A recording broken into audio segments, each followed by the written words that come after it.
Hi! Oh my goodness! So, hello everybody. It is live. Yes, with me, Gail Carriger. We are talking on video about stuff, things. I'm hoping there are some questions. I'm not super prepared this time around.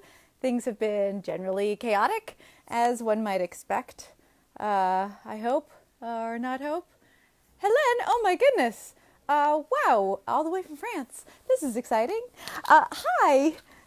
So, yeah, I hope you all got the cheer up recently, or for those of you who get the cheer up, because there was a big announcement, and it was this, dun, dun, dun, new book. So, yay. New book. So the Enforcer Enigma, which is the third in the San Andreas series, is going to be coming out in August 1st, instead of in September, which is when it was originally going to come out. I moved it forward because I figure it is, whimsical and fun and light and gentle and fluffy and hopefully a good escape from reality right now. So I thought I would push myself to try and get it out to you guys earlier than I had previously intended. So I'm sort of madly scrambling in the background to do that. And so yes, all things being equal, it will come to your devices at least on August 1st, and I will try to get the print edition out as quickly as possible as well. The audiobook is going to take quite a bit longer because I was only able to book Kurt, the narrator, for August, and so he needs to record it, and then Brian, my producer, has to review it, and then they have to do pickups. So it'll take most of August and possibly September to get that done, and then I have to go through the uploading process. So Lord knows when it will be uploaded, but that's the idea. I see everybody clocking in, telling me where they're dialing in for. You don't have to tell me specifics if you're not comfortable with that, but I do love to hear with a comment where you are tuning in from. I do lives so that I can reach as many people as possible, especially now. Used to be that I would do events, all these different places, and then people would be like, well, why don't you come to my city? So I started doing lives so that I could virtually come to your city, and I guess now that the lives are all we got at the moment. So one of the things that's happening is I am having really bad internet problems with my office right now. It seems that because I have business internet in my office building, they throttle it or shut it down on the weekends. And I'm like, some of us do live videos on the weekends. So I have the lovely Kelly is trying to figure out what's going on with that. Meanwhile, I went all the way to the office and then turned around and came all the way back. So here I am in the apartment, and we might get a Lilliput cameo as a result of that. But one of the side effects is my apartment is a lot noisier on the weekends than my office building is. And there happens to be a big celebration of some kind going on about one house down from my apartment. And they have a brass band. So if you hear the tooting of brass instruments in the background, that's what's going on. Don't panic. There's not a parade or anything. It's I think it is a graduation party of some kind. So yeah, that's what's going on in the background. Sometimes the cars will toot. But it's lovely to see you all. Thanks for spending a little bit of your Saturday with me. It is very festive, and I have to say, the band is very good. So I'm fine. It's kind of enjoyable. I just don't want it to disturb you guys, but I think you'll be all right. I got these things on, which means the sound's not as great as normal, but hopefully that'll keep the noise down. So what have I been doing? Apart from moving up the release of that book, I have been teaching myself vellum. So yes, that is so that I can be faster in responding to errors reported in like spelling errors in ebooks and stuff like that. I'll be able to fix those really quickly on my own and then re-upload a new book so that that's error free. So that's I love it for those of you who are in the independent publishing world, and if you have a Mac computer or can use an emulator, I think Vellum is a great program. I'm really enjoying it, which I don't say about any programs. I am a real technophobe. So, to have fallen in love with a coding program is really exciting. What Vellum does is it takes a word.docx and turns it into a ebook for you. So, Katie says that they're making a Game of Thrones feast tonight. That sounds like fun. I have been watching a Chinese drama historical fantasy drama on Netflix called Eternal Love, and I have decided that this is my version of Game of Thrones. I love it so much, so I recommend it if you guys are into that kind of thing. It takes forever for it. Like, the hero doesn't appear until like the 30th episode or something, but I still love it. And of course, it's a girl who dresses as a boy to like take martial arts training, and I was like, well, of course I love that. But she's a goddess also. She's a nine-tailed fox goddess, in fact. So, of course, I love that. So I'm into this drama. It's called Eternal Love. Ty wants to know if it's the one with the gay boys. No, that was Love 020. That was covert gay boys, too. This is out of China. So, yeah. But Love 020 is set in a college modern day. This one is like very epic fantasy, atmospheric, full of gods and monsters and, eternal love, and everybody lives for like 140,000 years and stuff like that. So, and it's very steeped in like all Chinese mythology, and so half the time I have no idea what's going on, but I still love it. Yeah. So yeah, it's since it's Chinese, it's the nine-tailed fox spirit, which I don't know how to say the Chinese word, so it's different from the Kitsune mythology, but it's still really fun. And yes, very slow moving and slightly outside of my normal wheelhouse, but I have been enjoying it very much. It's on Netflix, so yes. Although a friend of mine, Cara, just mentioned another one that I'm going to give a try that is on Amazon Prime. So if you don't have Netflix, perhaps I will have a Prime recommendation for you next time around. Is admitting to watching all 4 seasons of Keeping Up with the Kardashians, for which there is no excuse. I am sorry. Nicole knows, what the word is for the Chinese fox spirit. I'm not going to try to pronounce it because I would not do it justice. One of the things I'm enjoying about Eternal Love is, by and large, the captions are actually really well done, but occasionally they get something slightly wrong by using a modern term for it rather than like a old Victorian term for it or a medieval term for it, which would probably have worked better given the subject matter. And one of those is whenever anybody kneels, instead of the god saying rise or the Lord saying rise, they say get up. And I find this particularly amusing whenever it comes across the screen. Melinda is saying, so there's some fun recommendations going on in the comments here on Facebook if you guys want to take a look at other people's recommendations. Clay said that they've been watching the Avatar series. Yeah, Avatar is on Netflix and it hasn't been before, so I know a lot of people who are watching Avatar. I've never watched the original Avatar, but I am a huge, huge fan of Legend of Korra. Love Legend of Korra. So,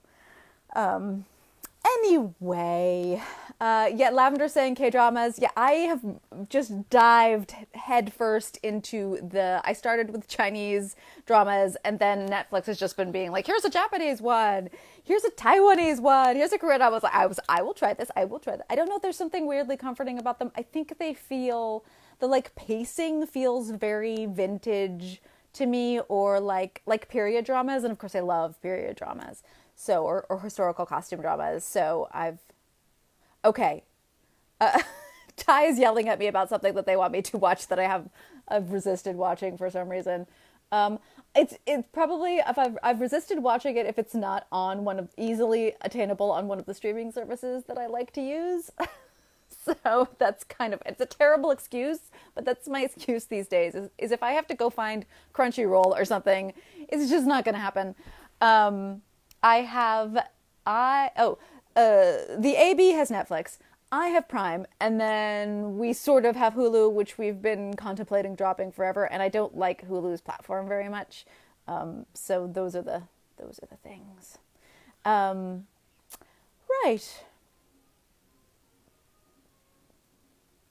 Kim wants to know what's going on. We were talking about Asian dramas on various streaming services, which has nothing to do really with why you may or may not be here. But I have been binge watching Eternal Love on Netflix for several weeks now, since there are almost 60 episodes that are about 45 minutes each. So it's been taking me and it's captioned. So you have to pay very close attention and watch it and not do anything else, which is emotionally very traumatic for me because I like to watch television and do at least two other things, usually some sort of mending or craft of some kind and or the internet. Processing data or checking my spreadsheets. So it's very hard for me to just watch a movie. It's not something that comes naturally to me. Right. So let's move on to something else, shall we? Yes. Should we talk about books of some kind? Anything else that's interesting to everybody? If you've asked a question already, I've missed it because the comments have been coming fast and furious. But if you would like to ask me a question, I'd be happy to take it. And meanwhile, I'm gonna have some water.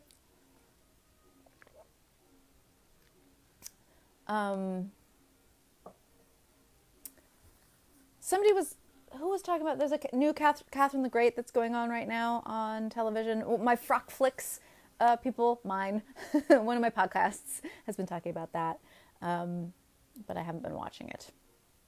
I do this thing where I like binge read for a while and then I'll binge watch for a while and then I'll go back to reading or something. And apparently I've been into watching recently. We were talking about Alyssa Cole. Yes, I love her. Her books are great. And there's kind of something for everybody. Like if you don't want to buy into something more serious and historical, you can try one of her like contemporary pieces. She's a sci-fi that is on sale today. Ty is asking me about comics. I almost read no comics at all. Oh, right. Rosalind, you've done very well to remind me. If you have a question, please put a question mark at the beginning of the comment. That way I know immediately that it's a question. Rosalind wants to know what I need help with on the wiki. If you go through, especially some of the older books, like you'll see that there's like side characters from those books, like Dimity or Agatha or whatever, they'll be missing information from the books. So we haven't processed like what Dimity does in Manners and Mutiny, right? So there's like a gap there. So if you are doing a reread of any of my stuff, just consider updating the Wikia. If you have a side character that you love, that you're a particular fan of, like Sid Haig or Agatha or somebody like that, then if you go to their page on the Wikia, you can often see where there are gaps. And yeah, if you want to fill in or help with any of that, it's always so appreciated. It's just that's how, like, if I'm going to write a new Delightfully Deadly book, if those sections on the Wikia aren't updated, then before I write the book, I have to go back through and reread everything and do the updates myself. And it just delays the book. And it's just because I don't have a brain anymore and I forget what I wrote in previous books. So yeah, that's stuff on the Wikia. There's always gaps. If you start noodling around, if you ask the Wikia to give you random pages, you'll see that there's like little gappy things all the time. Kim is asking if I will watch a silly stuff. Will I be reading Midnight Sun when it comes out? Probably. Yeah, I mean, if it's silly or funny, like I'm way more going to gravitate to whatever it is. Emma wants to know if my October convention in Halifax is still scheduled to happen. Yes, as of last conversation with them. However, my county is now the top hotspot for COVID-19 in California. So I can't imagine that Canada wants me traveling to Canada.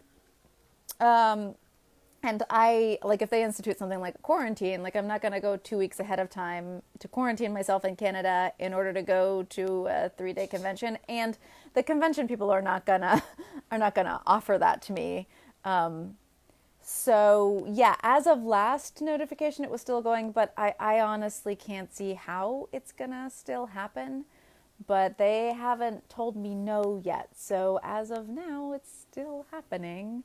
It seems a little crazy. Mateus said, just finished the San Andreas pack books. Will we see more of the Parasolvers characters pop up? So if anybody from my traditional publisher is listening, of course, they're completely different and they have nothing to do with one another. But yes, of course. When have I ever let any character just go? The characters are always popping up.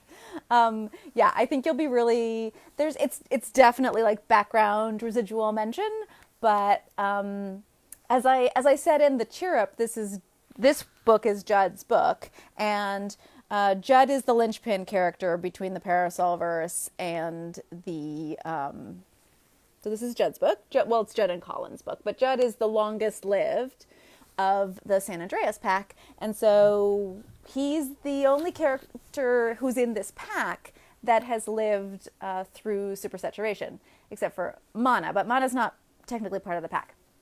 So, yeah, so I use him as a linchpin between the two series. And I think you'll be excited. I think you'll be pleased to know about his backstory. Hold on a second. My Rumba is beeping at me.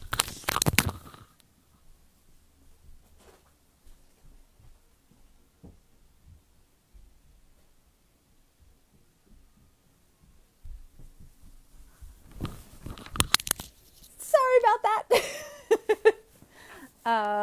So yes, I hope that answers your question.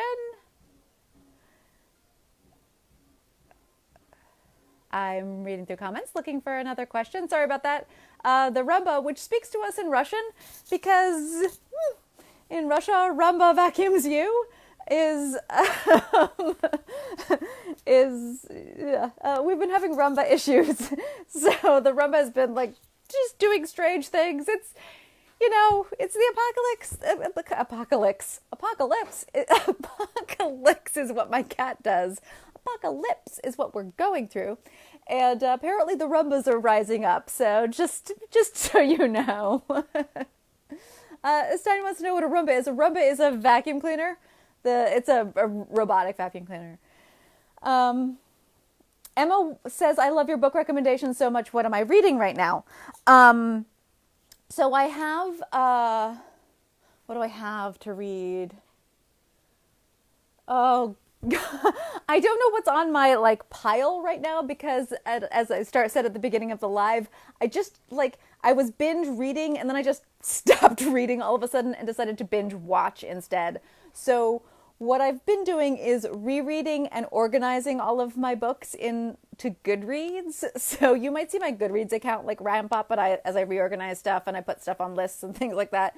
So I'm organizing my reading stacks right now and trying to figure out what I want to read next. And so I've just been off reading for about 2 weeks, and I've just been watching. And then I'll probably go back to reading again soon. I have cycles, and yeah. So Juliana said that they read Uprooted because it was, and yes, Uprooted I'm a big fan of that. When I ran the book group regularly, Uprooted was voted the best of the year that we read that book. I stopped running the book group just because there wasn't a lot of activity with that, and it was easier for me just to call out and recommend books that came across my radar and that I love that were on sale.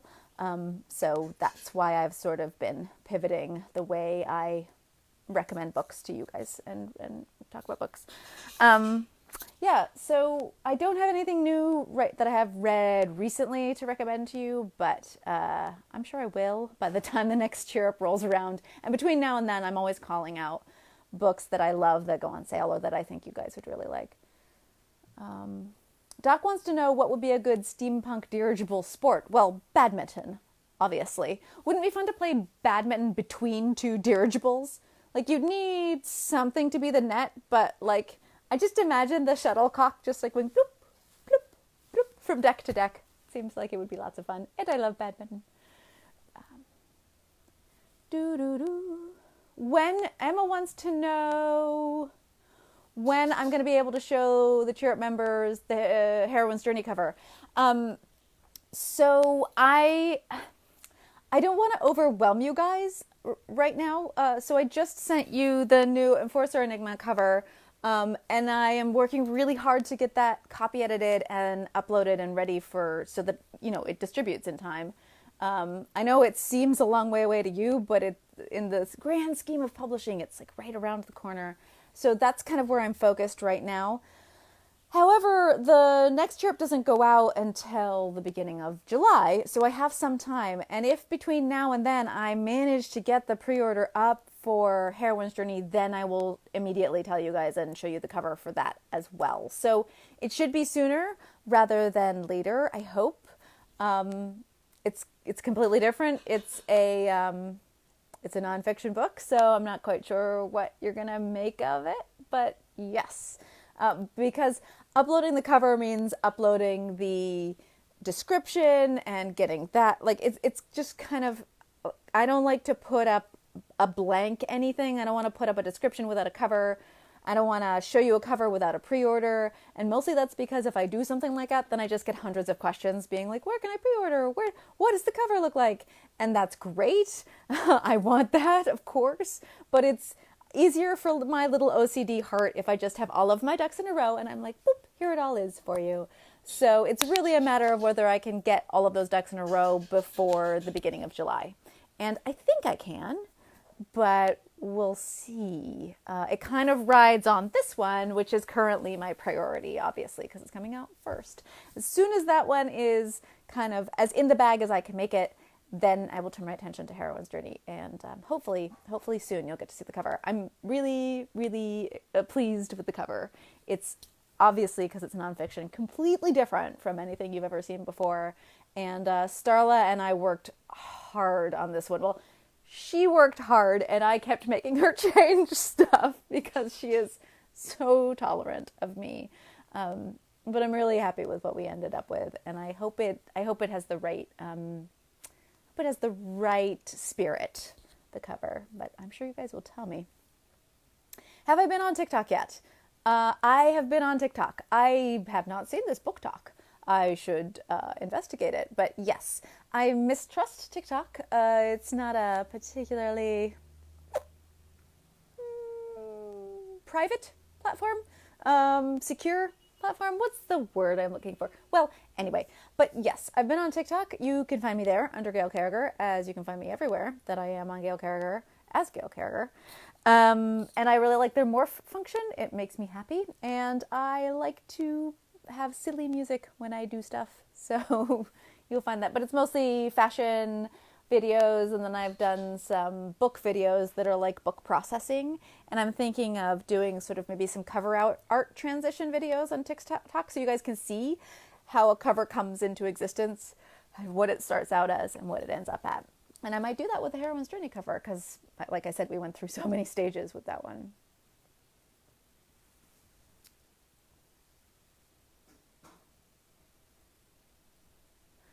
Isa wants to know if for those of you who don't know, the fact that the San Andreas Shifter series and the Parasol Verse series are, of course, not connected at all, nudge, nudge, wink, wink, is because contractually they can't be. Contractually, if they were connected, so to speak, I would have to offer the San Andreas books to my publisher to sell, rather than publishing them myself. Now, my publisher probably does not want them, but they would take months and months to tell me that they didn't want them.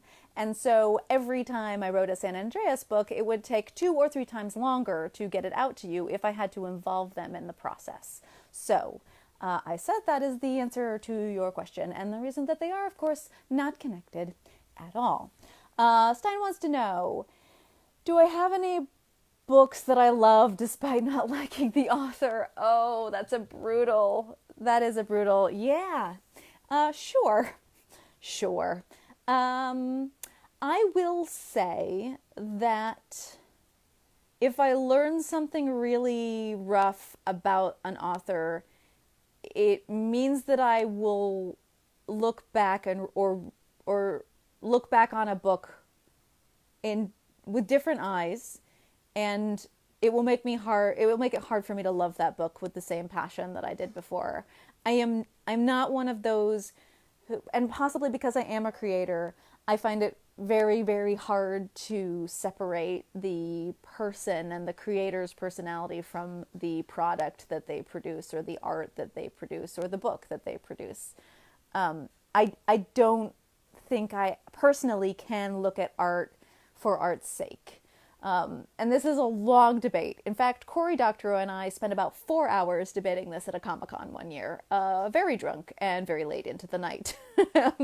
And my stance was that you cannot and probably should not separate art from artists, and his stance was that you should and can. And mostly we were just enjoying the debate, because there's nothing like a good debate. But under the auspices of the current situation, I understand where you're coming from. I do believe that if you took ownership of a piece of art personally, and if you saw yourself in that art, if you saw your identity in that art, then that's yours now. People see themselves in my books all the time. For example, I have neurodiverse readers in particular who very much identify with Percy. Now, I did not intentionally write Percy as neurodiverse, but I can definitely see him that way. I wouldn't want to personally claim it, because I didn't do proper research in order to write him like that.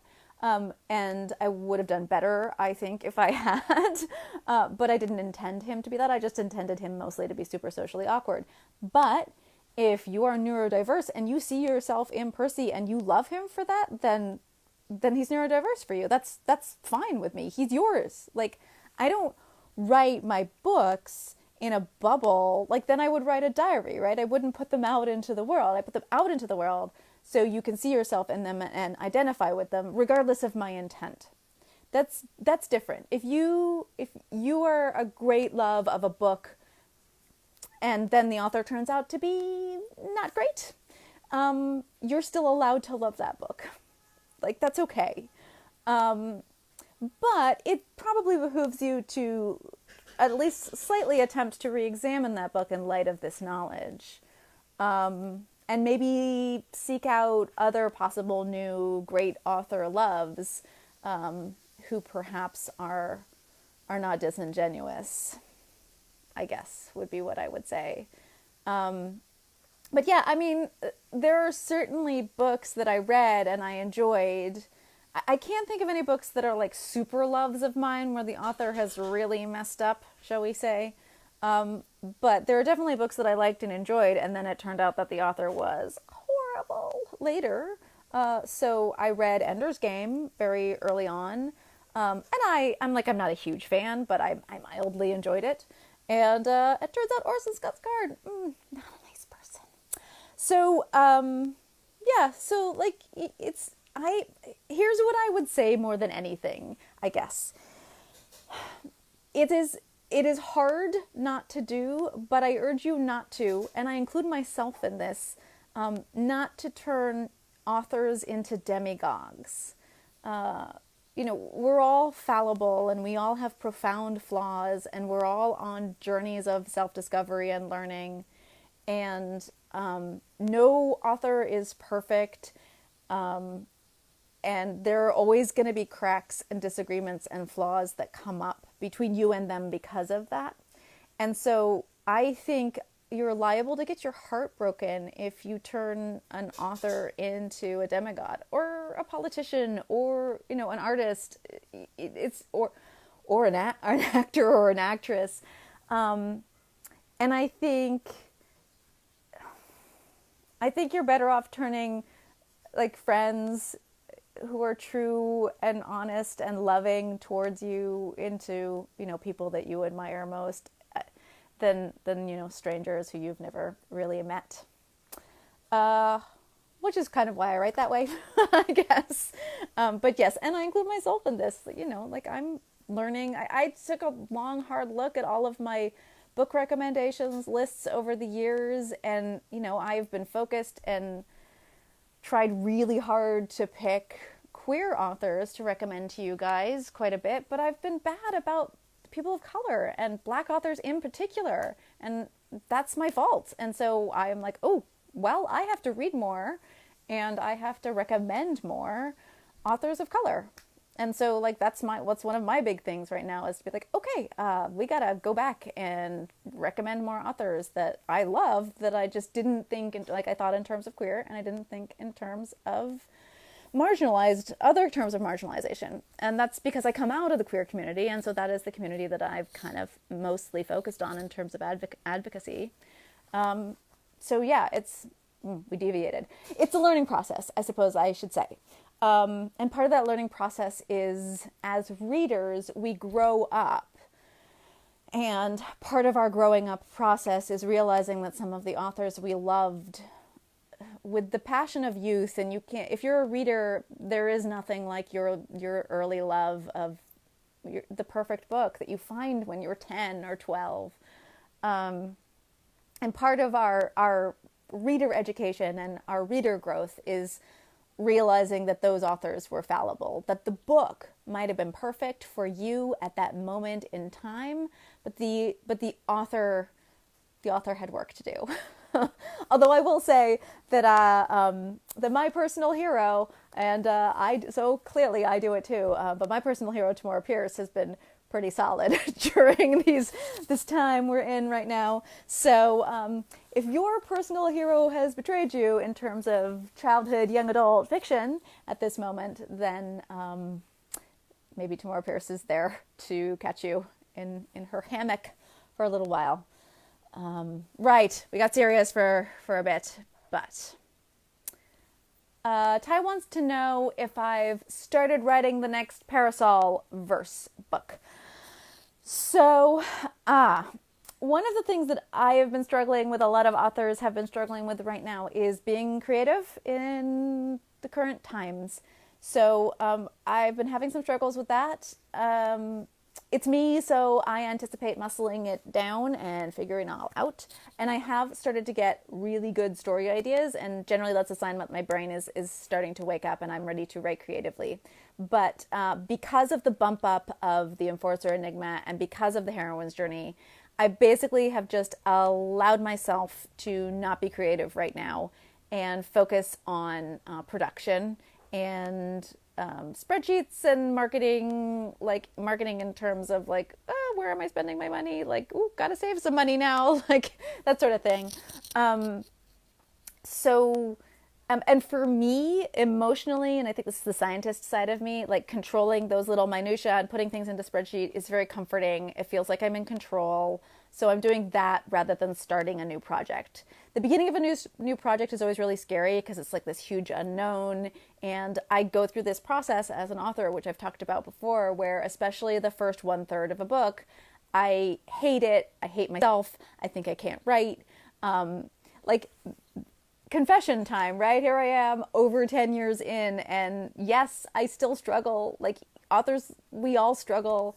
And I can't, right now, I just can't face that part of the process, the first part of the process of writing a new book.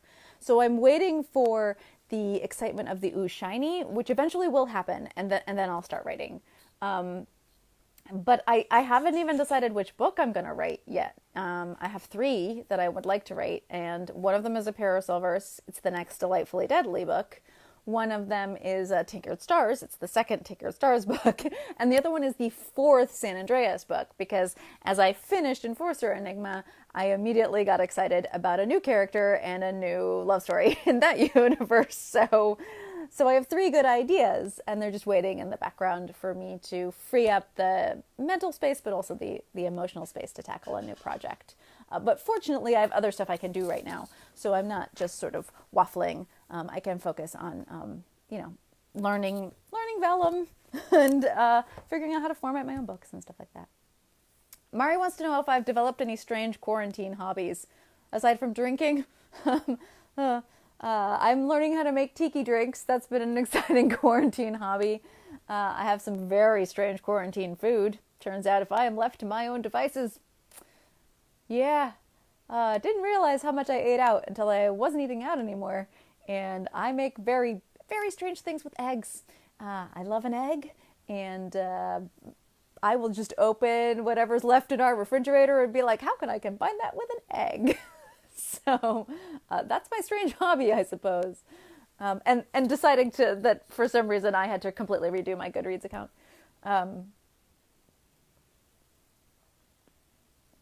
Nicole is saying that they just had a somewhat intense conversation with someone about the hero's journey versus the heroine's journey. And would I say that Korra's story from the Legend of Korra is that of a hero or a heroine? It is that of a heroine. And without question, it is hard to really pigeonhole hero and heroine's journeys into long-form television. And I talk about this in the book. Because they're so long, the story arcs are very convoluted, and so they deviate and cycle through patterns of journeys. And the way to know, generally speaking, what kind of journey you're on is the ending of a television series, which will startle many people, but that's generally how you know. And because of the ending of The Legend of Korra, which is two, it's this very iconic image of the two of them together, walking together onto a next stage. That togetherness tends to indicate a heroine's journey rather than a hero's. So yes, that would be what I would say about Legend of Korra. I'm open to debate on the subject, but not right now. Emma wants to know that they know that I like the competitive aspect of writing retreats, but have I ever been able to write with someone as in a Zoom meeting or anything like that? Yes. Yeah. So I have, the AB is very amused because if anything, my schedule has become more structured in terms of meetings with different authors and stuff than it ever was before. So Mondays, I have a chat group at noon, and it's a little like book club, but it's an all author book club. And we are discussing different tropes, specifically in the romance genre. So we pick a trope to talk about one week, and then we all go off and read something that satisfies that trope, and then we all come back together and we talk about it. We talk about that trope both as readers, like why do we like it, why don't we like it, but also we talk about it as authors, like why would we use it, why wouldn't we use it, why, like what does it say about character and stuff like that. And it's one of my new favorite things. So that's Monday. And then Tuesday, I have a local writing group that I used to meet with at a local cafe, and now we meet virtually. So that's just a little gossip, like writerly session of like, how are you doing? Are you writing enough? That sort of thing. And then Wednesdays in the afternoon, to answer your question, I meet with a friend virtually over Skype, and we just write together. So we both just sort of mute ourselves and just write. And we've actually been doing that for years. He's one of my best writer friends, and we used to live locally, and we used to meet at cafes together, and he's since moved to Maine, so on the other side of the continent. And so we have met via Skype for years now, and so we're still doing that. And then another somewhat local group of science fiction and fantasy authors gets together and does a silent, everybody is muted. You just look over at your Zoom screen and there's a bunch of silent typing writers, and we all just type together, and that happens on Fridays. So I do quite a bit of it, actually, more now than I did before. So several of those were in-person meets that are now virtual. The trope conversation, the reader conversation that I have on Mondays, that started virtual, and I suspect it will continue to be virtual forever and ever. And I hope so, because it's like one of my new favorite things. It's just really fun to think about and talk about writing with other authors, but from a reader perspective. I'm really enjoying that group a lot. Scrolling through, looking for the next question. Helen, incidentally, Helen, who is in the comments right now, ribbing me, just started reading Etiquette and Espionage. And Helen and I met, I don't know, 8 years ago? We met a long time ago. And she is my interpreter at a French convention called Epinal. So it's very funny that after reading me 8 years ago, I was finally picking up one of my books. Eric wants to know what the Parasolverse would look like mid-20th century. So we're talking like, ooh, I can't see more.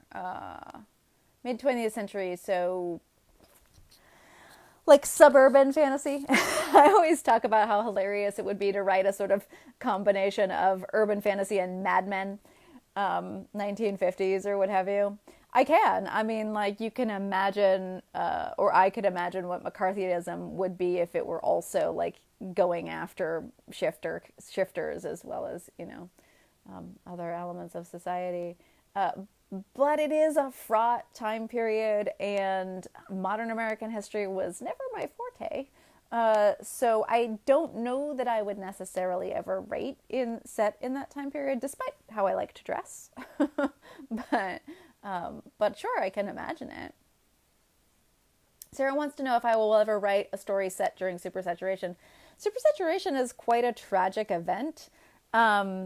So I don't know how I could write it and still make it funny and lighthearted and fun for you. So maybe it's like Alessandro. There's sort of, because I do deal in pathos, so I write comedy, but I do have sad things happen and have happened in the past, of course. Like, that's drama when you're writing fiction. There are certain characters and certain things that I haven't really written about or touched on really thoroughly because they're tragic. And I don't really consider myself a tragic author. And I feel like you as readers would feel betrayed if I wrote a book that had a sad ending. So like Alessandro's story ends sadly for him and for everyone involved with him. So, I have some shorts that kind of feature him, and I have thought about writing him before because he's a tragic anti-hero character. But like, I just don't know that I could do that to you. So I think about it sometimes, but I feel like writing something set in a supersaturation time period would also have those problems for me.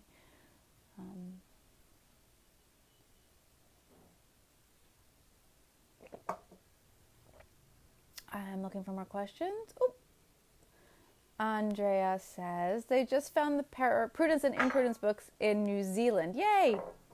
And Imprudence was signed. Do you randomly sprinkle these through, or I'm just in New Zealand? You found a signed Imprudence? Man, that's crazy. I don't know how you got that.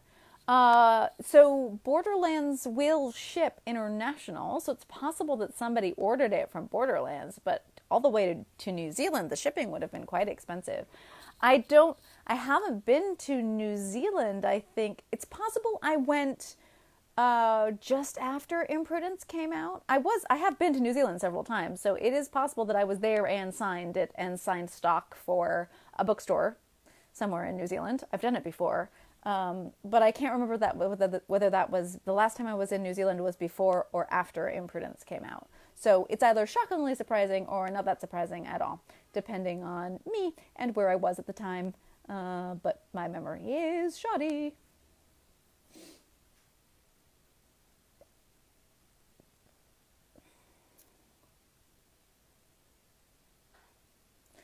I'm looking through your comments again, looking for any other questions. Kim has a possible spoiler question, so I'll let you know whether I will answer it or not. Oh, ooh. So Kim, your question is about whether there will be, essentially your question is whether there will be more Custard Protocol books, or books featuring the Custard Protocol characters. And that is unlikely at this point. Yeah. I mean, there could be a short story with those characters that covers what you want to be covered, but I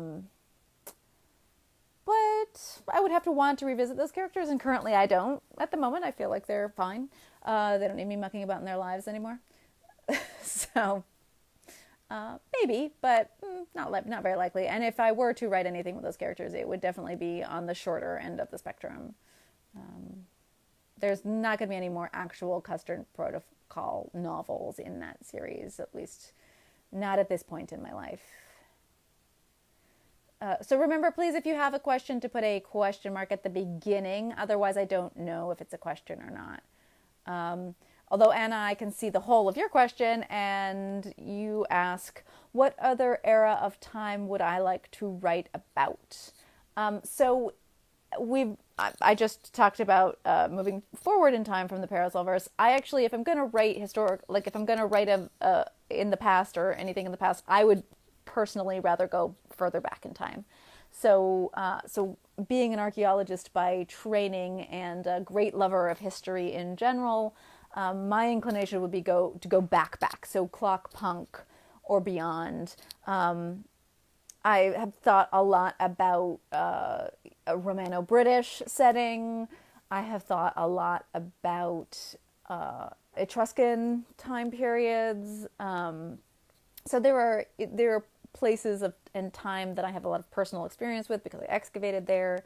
And so those sorts of things interest me more than moving any further past the turn of the century, really. Elizabeth asks, any classic novels that I would recommend? Ooh, you're reading The Tenant of Wellfield Hall. That's from Anne Bronte. Yeah, so who would I recommend? The thing is there are some classical authors like Anne Radcliffe and Elizabeth Gaskell who were very important and significant at the time, and Anne Radcliffe in particular is incredibly important for the roots of the Gothic literary movement, but her prose is very purple. But if you can bear it and want to give her a try, Radcliffe is very interesting to read because she inspired an entire literary movement. Similarly, Amelia Edwards, who wrote 1,000 Miles Up the Nile, which is not a work of fiction. It is a travelogue, essentially. And she is a Victorian woman who traveled the Nile River Valley by herself being coded language for she had a companion and she had a bunch of servants with her. But essentially she just took off in her 40s, I think, and just decided to start traveling. So she's sort of an intrepid Victorian explorer. And I used her. She's also sort of like one of the beginning of archaeology. She visited a lot of archaeological sites. And so she sort of spread the idea of excavating in Egypt to the Victorians, got them very excited about it, and unfortunately, much looting resulted. And then she realized what she had done and started this sort of campaign of trying to preserve these sites. So she's a fascinating historical character and a really good sketch artist as well. And so you can pick up and read those, which are primary sources. So I guess those would be the two that I think people don't know about, and you might not find either of them particularly exciting to read. So fortunately, I think both are relatively inexpensive if you get an ebook. But they're very interesting because of what they did to history, especially at the time. And so that's 1,000 Miles Up the Nile by Amelia Edwards, which is public domain, and I think you can pretty much find it anywhere. And pretty much anything by Anne Radcliffe, who is the queen, or was the queen of the Gothic literary movement. And the Gothic literary movement, the Gothic romantics of the Victorian era would eventually become, for us in Western culture, kind of the spearheads of most tropes and archetypes that are endemic to science fiction, fantasy, romance, and mysteries. So if you are a reader of commercial genre fiction, then a lot of that is sourced in the Romantic Gothics. A lot of the characterization and stylistic endeavors are sourced in the Gothics. So I think Radcliffe is somebody who's really important to read, but we don't read her. She's almost never taught in school. And yet she had such an impact on commercial genre fiction. So I think she's important. Robert asks, would I ever write a book and publish it online week by week as I write? So I'm a terrible speller, and my grammar isn't much better. So I live in profound horror of the idea of serialization, which is what Robert is asking about, which is where I would write chapter by chapter and publish it. So I would have to have a copy editor on retainer to kind of supervise me. I do write linearly, so this is possible for me to do this as an author, where it would not be possible for many, many other author friends of mine that I know who don't write linearly. I probably could write serialization. I don't know if I would do it week by week, every 2 weeks or something like that. And it would have to be, there would have to be certain things in place. It would have to be a project that I wasn't sure I could sell. So it would be something very different. And I would probably do a sort of Patreon model for that. So I would set up a Patreon to serialize so that I knew I had a steady enough income to make it worth my while. Because this is, being a writer is my job and I have to earn my living this way. And so I can't afford to just be like, I'm going to take the next 6 months to write this thing and publish it online week by, I would have to figure out a way to do it that supported it as the time sink it would be, I suppose you could say. But I'm not against it. It's just, I haven't had the right project for that, I guess I would say. And I am terrified, truly terrified of just putting my first draft of any kind out into the world.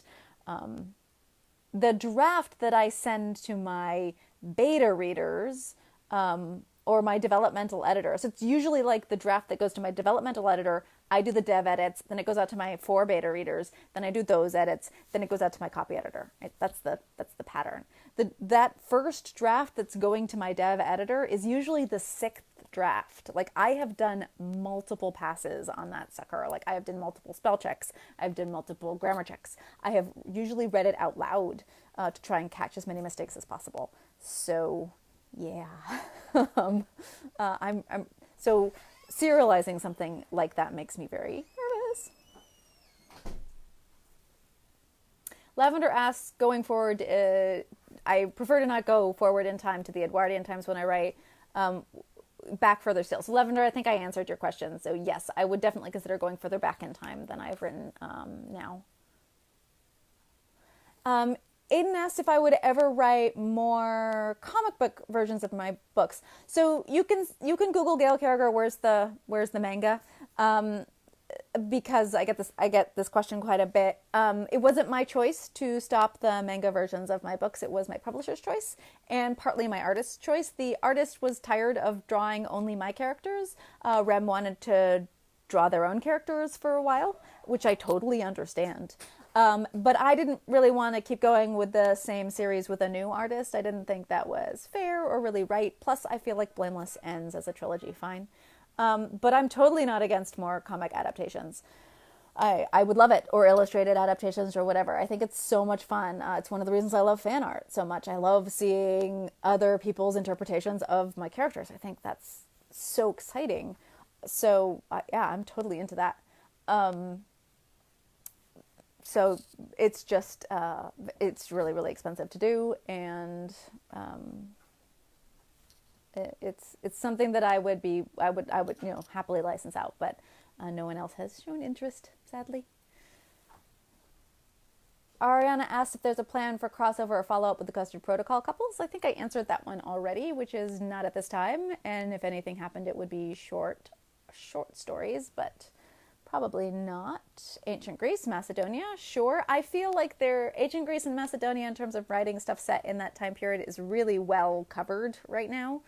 So my inclination is to go for places and times that fewer authors have tackled that I know quite a bit about. So because I worked there. So hence the Etruscans or the Wari, or which are pre-Inca settlers in the highlands of Peru, or Romano-British, particularly northern. That's where my experience is. Places like that.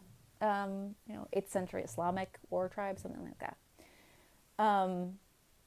Anastasia wants to know if I would ever do Parasol Protectorate clothing or accessory collaborations. I can't, because licensing for the Parasol Protectorate is always tied up in film rights, and my film rights are nearly constantly under negotiation. I haven't had a new option on my series in a really long time, but that doesn't mean there isn't Hollywood interest, and we aren't constantly talking about this series.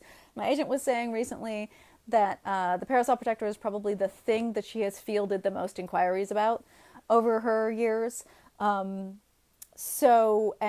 Merchandising is always tied up in film deals. So that is why there's no Parasol Protectorate games out there. There's no licensing out there. There's some jewelry. The jewelry is finishing school jewelry, you'll notice, not Parasol Protectorate stuff. So yeah, and the jewelry contract is very closely negotiated, the contract that I have with Badali, so that we can leave it in good conscience if necessary, if it becomes a sticking point for a film deal. So yes, I would love to do that kind of thing. I've had inquiries about doing perfumes and candles and all this sorts of stuff. But unfortunately, it is a non-starter with film. If someone is negotiating for film rights to your book, which means your universe, they want merchandising rights almost more than they want anything else, actually. So that means I have to not sell those elsewhere. Ariana asks, where do I get the mythology for my supernaturals? Where do I get the mythology? Okay. So specifically you're talking about alpha and omegas and that sort of thing. So I tend to closely research the mythology of the place and time that I'm in. Again, the archaeologist in me. So when I am doing, for example, when I did the Rakshasa in the Indian demon mythology, I spent a lot of time researching those characters, and then I envisioned how they would be as vampires under the context of the rules of my universe, which is vampires and wolves tend to have some kind of dynamic that's built on an animal kingdom dynamic. So the vampires in Europe have evolved to have a hive dynamic in terms of the queen, and the queen is the central figure, and the queen is tethered to a place the way a honeybee is tethered to their hive, and hence the language of swarming and stuff like that, right? The wolves obviously are wolves, so like pack dynamics and stuff. But so when I was building the alpha omega dynamics and stuff for my wolf packs, I looked at the way wolf packs actually behave, or how they behaved with the science of the time. It's constantly evolving, so I'm constantly having to update my dynamics.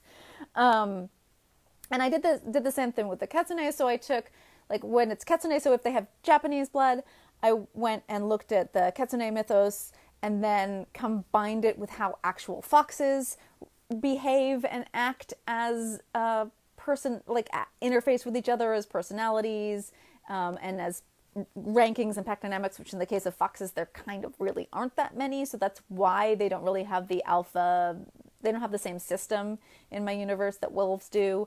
And then Mana, of course, is slightly outside of this whole thing because she is not Kitsune. She's a combination. So we're not quite sure what her bloodline is yet. Right. So I guess, so when I come up with my mythology, I look into both the mythology of the place and time around the mythological creature that I want to make use of in my books, and also the current research and thought on how the social structure and dynamic of the animals that those shifter characters in particular represent. And then I try and combine the two together to come up with my own unique or slightly unique take. So that's how I do it. And then occasionally I will break with all of these things in order to make it funny, because I will do anything for a laugh. Any hope of an Egyptian prequel or lioness backstory? I don't have one in my brain right now, but I'm not opposed to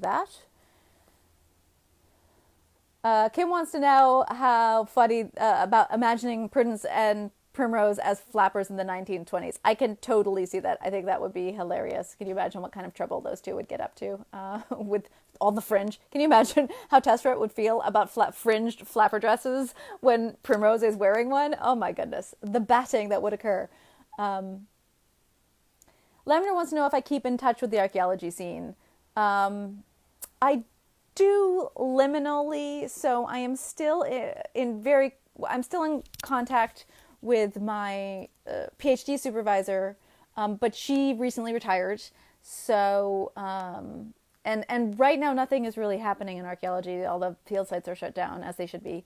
But I watch quite a few archaeology sort of feeds in and read various news sources that are archaeological, online digital magazines and stuff like that. So I like to keep up with what's going on. Also, a lot of my friends are archaeologists, and so they're talking about it. And also, a lot of you guys know I was an archaeologist, so if something tangential to our collective interest shows up, I tend to see those articles. Sarah wants to know if I'm on Patreon. No, I'm not, because I haven't come up with something that I feel like would give you guys bang for your buck, and I'm not going to do it if I can't give you something worthwhile. That's not my style. So, so I'm not on Patreon. I've thought about it, and I have friends who are very successful, and who really enjoy successful in terms of like they enjoy it, and it's a vehicle that's really helpful for them and in their author careers. But I haven't done it because it seems to me just another thing on a long line of things that I can do instead of write. And really, I just need to write. Book is late. You are late, darling, but that's fine. It's nice to have you.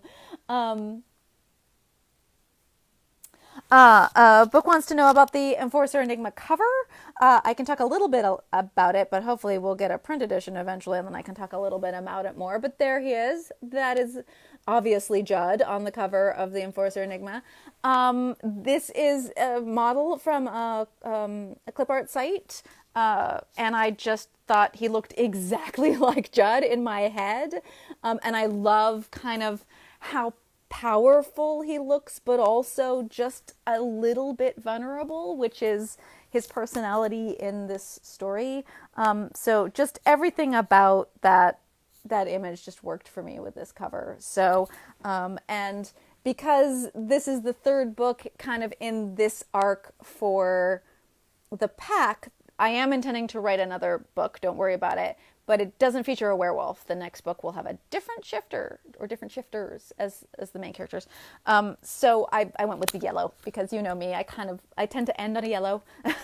sort of I don't know, what's the word I am looking for? Habit. So yeah. And I just thought it popped really well. If you look at the three covers together, you'll see there's a progression in, background coloration as well, because I wanted them all to look really nice on the shelf together. And I was thinking about that in terms of the spines as well. So it goes to the red, to the green, to the yellow, sort of. So those were sort of things I was thinking about with that cover. Rebecca says very kindly that she can't wait for me to get the Heroine's Journey. It's coming. And if I have any more nonfiction ideas. So I definitely have I've done some presentations on things that could be nonfiction, like writing comedy or something like that. But I don't really see myself as somebody who's gonna write nonfiction regularly. There are some fiction authors who do that, who write essays and stuff like that, but I just don't see that as something. Nonfiction is really hard. There's so much research involved, and it takes me about 3 times as long to do a nonfiction book, and I don't get as much sort of satisfaction out of it creatively. I think I wrote The Heroine's Journey because it was a book that I was waiting for someone to write and no one wrote it. And that is exactly why I wrote Soulless. And so I'm really hoping that with Heroine's Journey, I throw down the gauntlet and we get a bunch of other people sort of writing on this subject so I don't ever have to do this again. But it just felt important to me to put it out into the universe. And you guys will see me with this book be different with it. I'm going to put it as wide as humanly possible. I'm going to do weird stuff with the pricing. I'm going to put it on sale more frequently than I would normally I'm going to do a lot of stuff with this book that's not normal for me, because my primary goal with this book is to get it out into the world as much as possible. Because I think the book is necessary. So, that's also why I wrote it. So I would maybe write nonfiction again, but I think only if I have the same feeling. Like there is a gap in the intellectual zeitgeist that is not being filled, and I feel compelled to fill it, even when I don't feel like I can do the best job, or that I'm even perhaps the best person for this job. It's just that it needs to be done so badly that in this case I just had to do it. I mean, I'm not a classicist. I'm not a PhD in, mythological analysis or anything like that. But like, it was just so, like, people talk about the hero's journey so much, and I was so frustrated that they weren't talking about the heroine's journey. And that every time someone talked about it, they just bastardized the hero's journey and put a biological female, like, it just drove me nuts. And so I was like, okay, I have to write it. And like I said, that's how Soulless came into existence. So, I feel like that's every 10 years, perhaps, one of these books happens to me where I'm just like, oh, I guess I just have to write it. So we'll see. I mean, nonfiction is a risk because people will just rake you over the coals for nonfiction. So I'm anticipating some pain, but I feel like this one was important. Oh, book wants to see my button. It is a brooch. It is just a little gold brooch with a fur costume jewelry brooch. In these days of video, you got to put something interesting around your neckline. So we're winding down here. I'm gonna move real quickly through the last questions, but please stop asking questions. Robin asks, when will we get a sequel to The Fifth Gender? I have a great idea for a sequel to The Fifth Gender. It's merely a matter of writing it. So whenever I get around to writing it, but the idea is here, which I didn't have before. So hopefully within the next couple of years. But no more concrete promises than that. It could be the next book I write. I don't know. I haven't decided what I'm writing next. What is my favorite supernatural romance trope, or at least favorite supernatural, or least favorite supernatural romance trope? That is a really good question. One of my favorite tropes in existence for supernatural in particular, and this is strange because mostly I don't read mysteries, but I love, love, love a psychic or a wizard, like consultant character being called in to solve a case, or a necromancer character being called in to solve a murder or something, a sort of cozy mystery kind of thing. And of course, getting into a romance with the investigator in charge, who may or may not be a shifter. These are the things I love. That is a trope I pretty much will always read. But there are so many tropes I love. So many. Yeah, I have such a laundry list. Oh, right. And then the other big one I am a sucker for is a lady knight. Like, if you have a knight, a woman in armor, sign me up. And another one I love is when a girl has to disguise herself as a boy to infiltrate and subvert the patriarchy. Like, and you can blame Tamora Pierce for that one, but boy, do I love that trope too. Makes me happy. Eden wants to know, or Eden, I'm sorry if I'm not pronouncing your name right, if I'm going to do another Claw and Courtship novel. Yes. So right now on the docket is the third Delightfully Deadly book, and then I turn my attention back to the Claw and Courtship series. So yes, definitely. There will be more Claw and Courtship books. Don't you worry. I just want to knock out 3 Delightfully Deadly books, so there's a nice little trilogy out in the world first. Etiquette question. Does the dessert plate go on the right or the left? It doesn't go on the table until it's time for dessert. Okay, I'm glad we solved that problem. It is the bread plate that goes on the table, and the bread plate usually goes on the left, in my experience anyway. There are some good images out there. You can Google place settings. Rebecca is asking, because The Heroine's Journey is a textbook, somewhat of a textbook, it's more kind of textbook-y. Do I think it's appropriate for high school students? You know I'm going to give you the answer that I give to everybody when they ask me if my fiction is appropriate for X age of child, which is the best way to know if it is appropriate to the age group you wish to teach it is to read it yourself. And because it's you, Rebecca, I know you will read it yourself. I didn't necessarily write it with high school students in mind, but I can tell you that when I was a high school student, I would have read this book. And if I were teaching high school, I would teach this book. But it does not hold any punches, and it is very open and aggressive in its call to action in terms of representation in all ways. So there are some educational systems, shall we say, that might take umbrage with some of what is said. But I don't think high school students are so innocent as to be shocked by anything that's in this book. In fact, high school students seem to be leading the charge these days. They seem to be ahead of the times. Lavender asks, since I grew up in fandom, what do you think is going on with the smaller local convention scene? And what do I think about the resurgence in larger media conventions like Comic-Cons? I don't know. I'm sorry, I have no idea what's going to happen with the convention scene. I know that there are some smaller conventions whose bottom line are going to be seriously impacted by being unable, like they work year to year, and so being unable to do a year might seriously impact them and they might never recover. So we will probably lose conventions if there are no conventions this year or next year or both.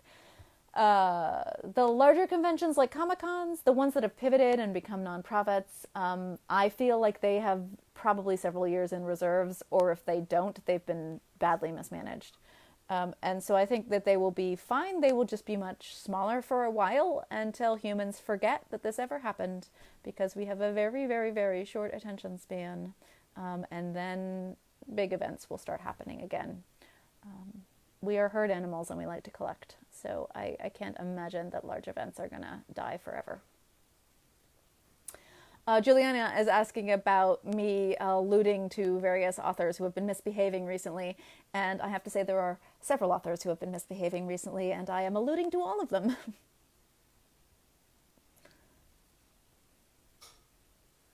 Davina asks, hi Davina, how many books I write a year for trad and for indie? So it used to be that I wrote 1 for trad, 2 for indie. I no longer am writing for trad most of the time. I'm not putting it off the table, and I have editors that would still be happy to get a book from me, but I'm out of contract at this juncture, so I don't have to write anything for trad anymore. And I'm very nervous about what's going on in New York, and I'd like to see some systemic issues fixed before I put my talent into any baskets in New York City right now, shall we say?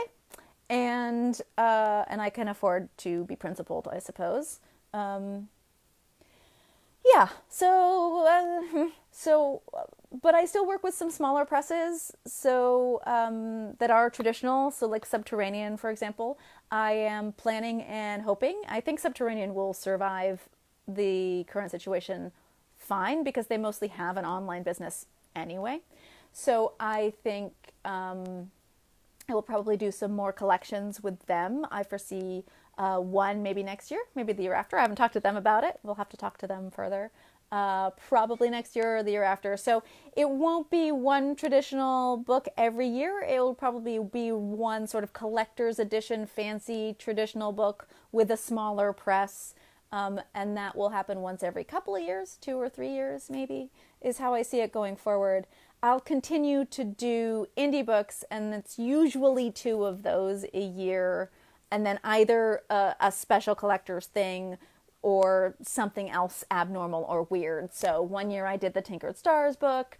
This year I'm going to do the Heroine's Journey. So, and that's just like the flexibility of me being able to be like, I get to write like one Parasolverse book, one book in one of my other play series, so the Tinker Stars now, or the San Andreas series, and then one book that's just whatever I'm thinking needs to happen right now, like one book that moves me. That's kind of the way I've been trying to build my career towards, I think forever at this juncture, is that kind of autonomy. And, thank you guys for giving me that autonomy. If you didn't read my stuff, if you didn't buy my stuff, then I wouldn't be able to do it.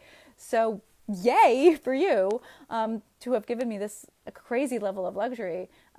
But to answer your question, Tafina, that's kind of what I am now, is loosely trad and trad every couple of years. I would consider going back to trad if some changes have been made and I feel like I have the right project that I can't do better at without them at this juncture. Yeah. And I think, are we winding down question-wise? Yes, great.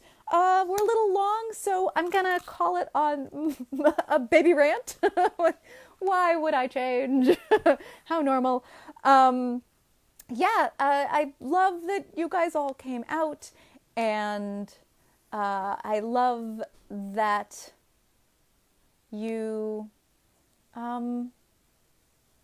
watched me rant in these trying times, and I hope you are all staying safe and sane and healthy and active if you need to be active, fighting if you need to be fighting. I am behind you 150,000%. And I will see you next month. And I love you so hard. So please, please stay safe and as happy as possible. Okay.